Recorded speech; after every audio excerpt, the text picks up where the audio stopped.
હાલો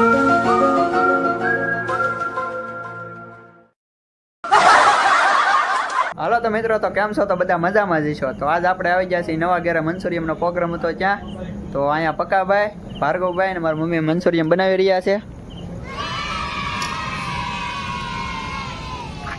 બોલો મમ્મી. તો હાલો મિત્રો, અમે બધા મંચુરિયમ બનાવીએ છીએ. પ્રકાશભાઈ આવી ગયા છે, વિષ્ણુભાઈ આવી ગયા છે, ને ભાર્ગવ આવી ગયો છે, મારો અશોક આવી ગયો છે, પારસ છે, મહેશ છે.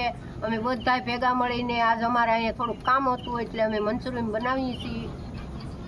મંચુરિયમ બનાવશે પછી આપણે બધાને ખાવાનું છે. તો અત્યારે અહીંયા કોણ છે એ બધાને યાદી કરાવી દઉં. તો આ છે આપણા જસુભાઈ, અહીંયા છે પંકજભાઈ મંચુરિયમ બનાવે છે, પારસભાઈ ખૂણામાં ઉભા છે. હા ભાઈ છે આપણે ભોલુભાઈ, બોલો. ભાર્ગવભાઈ છે, અહીંયા વિકોન પદી છે, બે મોબાઈલ જોવે છે. અહીંયા મારા પપ્પા બેઠા છે, વિષ્ણુકા છે, અહીંયા અશોક છે, અને આપણા મેન કારીગર એવા અહીંયા કામ કરે છે.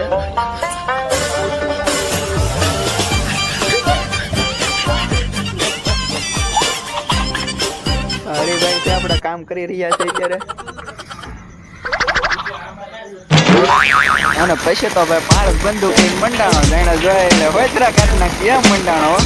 અને તેમ થતું જ મનમાં કે હું ફ્રી ફાયર રમું કેમ, બાકી ધડાધડ પડે હો, કાંઈ ઘટે નહીં. અને તમે જો વિડીયો આપો છો કેમ કે જે મંચુરિયમ બન્યા છે આ તો આપણે હવાણું કરવા કામ કરતા હતા આવી ગયા છીએ. કેમ કે અહીંયા બહુ મજા આવે છે. આ ભાઈ નવા કારીગર છે, કોઈને ઓર્ડર હોય તો કહેજો. કેમ બાકી છે ને કારીગર શું કર્યું, મશીન હલવાડ્યું. કેમ બાકી આને કહેવાય કારીગર. મંચુરિયમ વઘારવાની તૈયારી થઈ ગઈ છે અહીંયા તો. અને પછી બધા જોતા હતા વાટ કે મંચુરિયમ કયા બને એમ. કેમ કે બધાને કામ કરીને લાગી હતી ભૂખ, સાથે સાથે મને પણ લાગી હતી. એટલે મેં પક્કાભાઈને કહી દીધું કે આપણે જલ્દી બનાવવાનું છે. પછી બનાવવા મળ્યા પક્કાભાઈ મંચુરિયમ.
આપણા બધા મિત્રો કયું ના વાટ જોતા હતા કે આપણું મંચુરિયમ કયા બને.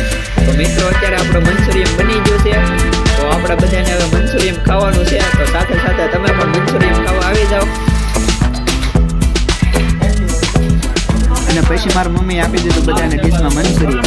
તો ચાલો બધા ભેળા મળી આ મંચુરિયમ ખાઈ લઈએ.